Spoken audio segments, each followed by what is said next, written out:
नमस्कार दोस्तों, साहित्य ज्ञान क्लासेस में हार्दिक स्वागत है आपका।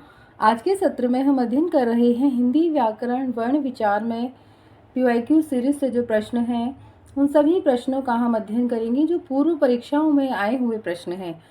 हिंदी साहित्य से संबंधित जो भी परीक्षाएं होती हैं उन सभी परीक्षाओं में वर्णमाला से वर्ण विचार से प्रश्न आते हैं, तो वो सभी प्रश्न किस प्रकार हैं उन सबका अध्ययन हम आज के सत्र में करेंगे।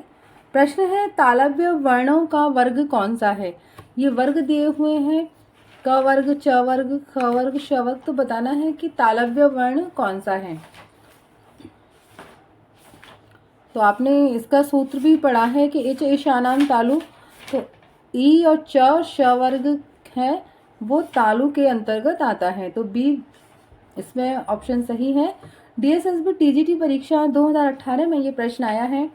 तालव्य वर्णों का वर्ग श, च, ई है, अन्य वर्गों का विवरण असंगत है। यानी तालव्य वर्ण का जो सूत्र है इच ईशानाम तालु, तो ई वर्ग, ई और च और श, तो ये सभी क्या हैं, इतने ई, बड़ी ई, च, छ, ज, झ, य और श, ये सभी तालव्य वर्ण हैं। अगला प्रश्न है, महाप्यार प्राण व्यंजन होता है प्रत्येक वर्ग का। सही उत्तर है डी, दूसरा और चौथा। DSSB TGT परीक्षा 2018 का प्रश्न है, प्रत्येक वर्ग का दूसरा और चौथा वर्ण महाप्राण व्यंजन होता है। भाषा विज्ञान में महाप्राण व्यंजन वह व्यंजन होते हैं जिन्हें मुख से वायु प्रवाह के साथ बोला जाता है, जैसे ख, ग, झ और फ। अल्प प्राण व्यंजन वह व्यंजन है जिन्हें बहुत कम प्रवाह से बोला जाता है, जैसे क, ख, ज और प। प्रश्न है, ऋ स्वर की मात्रा का प्रयोग कौन से शब्द में है, और सही उत्तर है ए, मातृभूमि। ये इस तरह का जो प्रयोग हुआ है वो मातृभूमि शब्द में हुआ है। ये DSSB TGT परीक्षा 2018 का प्रश्न है। मातृभूमि, कृत्रिम, कृपाण, कृषि, कृतघ्न, मृग, श्रृंगार, नृप। तो ये इस तरह से जो मात्रा लगती है र, तो वो क्या है, री की मात्रा है।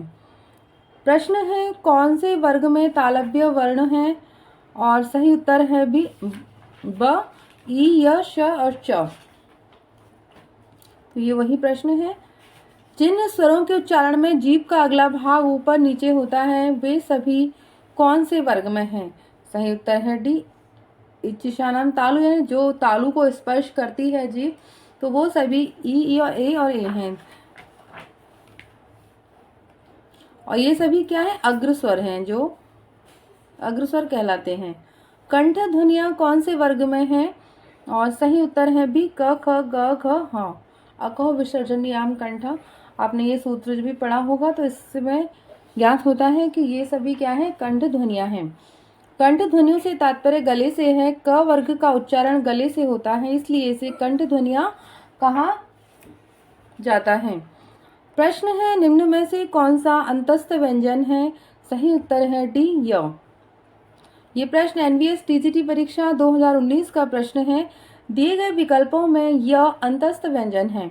स वर्ण का उच्चारण स्थान दंत्य है, प का ओष्ठ तथा त वर्ग का उच्चारण स्थान दंत्य है। ई स्वर के उच्चारण में जीभ का कौन सा भाग आवश्यक है। सही उत्तर है ए, अग्रभाग। ये प्रश्न यूपी PGT परीक्षा 2016 में प्रश्न आया है। ई स्वर के उच्चारण में जीभ का अग्रभाग आवश्यक है, अतः ई को अग्रस्वर कहा जाता है। अग्रस्वर ई, बड़ी ई, ए, ये चार है। मध्य स्वर है अ, और पश्च स्वर है आ, उ, ओ, औ और औ। निम्नलिखित सूचियों को सुमेलित कीजिए, बताना है इसमें कौन सा है। तो च क्या है, तालव्य है। क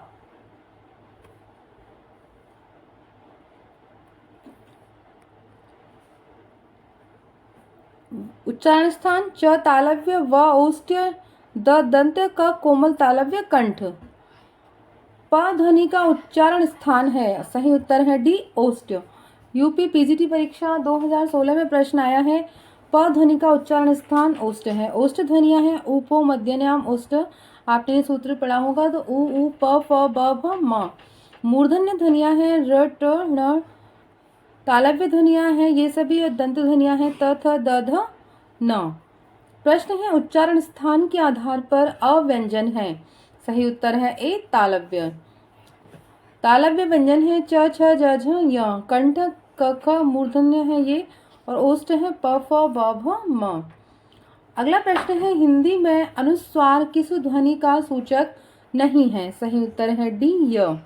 तो अनुस्वार ये पंचमाक्षर पंचम वर्ण का अनुस्वार है, बिंदी लगाई जाती है, तो य की कोई बिंदी नहीं लगती, तो इसलिए ये अनुस्वार ध्वनि सूचक नहीं है। ये प्रश्न एलटी ग्रेड परीक्षा 2018 का प्रश्न है। हिंदी में पंचमाक्षरों के स्थान पर अनुस्वार का प्रयोग होता है, जबकि तथा यह अर्धस्वर है, अतः यह अनुस्वार सूचक शब्द वर्ण नहीं है। ड ढ ध्वनियों के विषय में कौन सा कथन शुद्ध है? और सही उत्तर है बी, ये मूर्धन्य उच्चिप्त ध्वनियां हैं, ड और ढ। ये प्रश्न एलटी ग्रेड परीक्षा 2018 में ही आया है। जिन ध्वनियों के संयोग से शब्दों का निर्माण होता है उन्हें कहते हैं स्वनिम।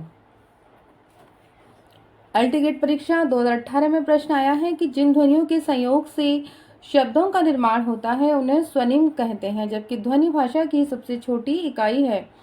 उच्चारण की दृष्टि से श श श व्यंजन किस प्रकार के हैं? और सही उत्तर है सी, ऊष्म। क व्यंजन के विषय में निम्न में से कौन सा सही है?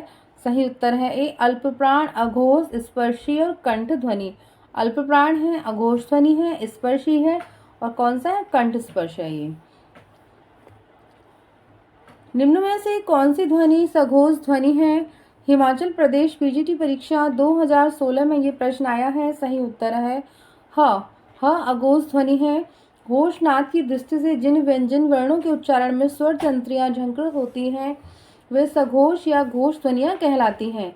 घोष वर्ण प्रत्येक वर्ग का तीसरा, चौथा और पांचवा वर्ण सारे य, र, ल, व और ह, ये क्या कहलाते हैं? घोष वर्ण। अगला प्रश्न है हिंदी कोश में सर्वप्रथम कौन सा शब्द आएगा? अंकना, अकंठ, अंकन और अर्क। सही उत्तर है सी, अंकन।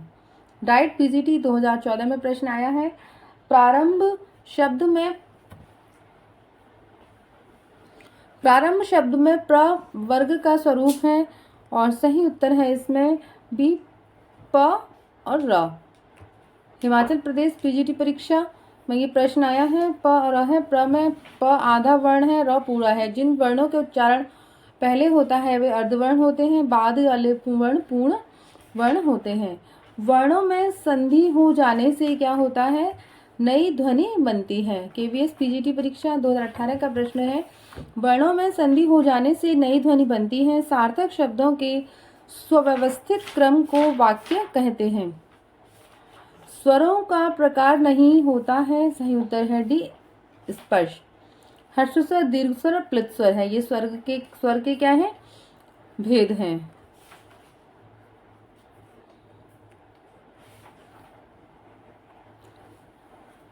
हर्स्व, दीर्घ और प्लुत। अनुस्वार वास्तव में नासिक के व्यंजन का एक क्या है? तो य, ण, नम पंचमाक्षर है, तो यहाँ पर इनका प्रयोग होता है अनुस्वार के रूप में। मध्य प्रदेश उच्च माध्यमिक शिक्षक भर्ती परीक्षा 2018 में प्रश्न आया है। अनुस्वार वास्तव में क्या है? नासिक के व्यंजन है। नासिक के व्यंजन ऐसा व्यंजन होता है जिससे नरम तालु को नीचे लाकर उत्पन्न किया जाए और जिससे मुंह में वायु निकलने पर अवरोध हो, लेकिन नासिका से निकलने की छूट हो। इन्हें पंचमाक्षर भी कहा जाता है। इनके स्थान पर अनुस्वार का प्रयोग सुविधाजनक माना जाता है। 6 संयुक्त व्यंजन का निर्माण किन दो वर्णों के संयोग से हुआ है? और सही उत्तर है सी, क और श। षटकोण वाला श और क। हिंदी में 4 संयुक्त व्यंजन हैं, छ, त्र, ज्ञ और श्र। तो क श से छ का, त्र से त्र और र, ज्ञ से ज और य, श्र से श्र और र।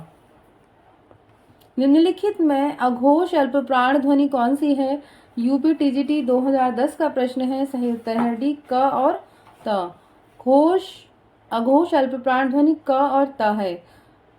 अघोष व्यंजनों के उच्चारण में स्वर तंत्रियों से झंझनाहट नहीं होती। वर्ग के प्रथम एवं द्वितीय व्यंजन अघोष होते हैं, जबकि ज अल्पप्राण घोष है। ज महाप्राण घोष तथा ठ महाप्राण अघोष वर्ण कहलाते हैं। प्रश्न है प्रयत्न के आधार पर क, ख, ग, घ किस भेद के अंतर्गत आते हैं? सही उत्तर है सी, स्पर्श व्यंजन। ये प्रश्न मध्य प्रदेश उच्च माध्यमिक शिक्षक भर्ती परीक्षा 2018 का प्रश्न है, प्रयत्न के आधार पर क ख ग घ स्पर्श व्यंजन के अंतर्गत आते हैं। स्पर्श व्यंजन में क से लेकर मा तक होते हैं, जिनकी संख्या 25 है। इन्हें वर्गीय व्यंजन भी कहते हैं, जबकि स्पर्श संघर्षी स ह है। लुंठित व्यंजन के अंतर्गत र और पार्श्विक व्यंजन के अंतर्गत ल वर्ण आता है। प्रयत्न के आधार पर व्यंजनों में कौन कौन से भेद हैं? और सही उत्तर है डी, स्पर्श संघर्षी, स्पर्श संघर्षी, नासिक्य, पार्श्विक, उत्क्षिप्त एवं प्रकंपित, संघर्षहीन, सप्रवाह।